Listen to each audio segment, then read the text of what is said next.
ન તો મારી પાર્ટીની સૂચના છે, નથી મેં કોઈ સાથે વાત કરી.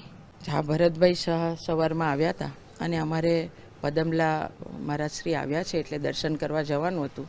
અને ભરતભાઈને મેં એવું કીધું કે મારી આજે ઈચ્છા નથી, હું ભગવાન પાસે બેઠી અને મને એમ થયું કે ચૂંટણી નથી લડવી અને એટલે મેં મારી જાતે આ નિર્ણય લીધો. ભરતભાઈએ મને ના પણ પાડી કે તમે મન શાંત રાખો, તમે પાર્ટી સાથે વાત કરીએ.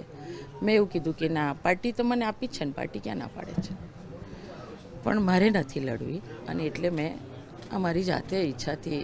મોવડી મંડળ કહેશે તો નિર્ણયમાં ફેરબદલ કરશો ખરા? ના, બિલકુલ નહીં. મારી મોવડી મંડળે તો મને ટિકિટ આપી જ છે, એટલે મોવડી મંડળને મને પાછું કહેવું એવું કોઈ જરૂર જ નથી. મોવડી મંડળે તો મને ત્રીજી વખત આપી, પણ હું મોવડી મંડળને એવું કહું છું કે વડોદરાની સેવા કરવાની બીજા કોઈને તક આપજો.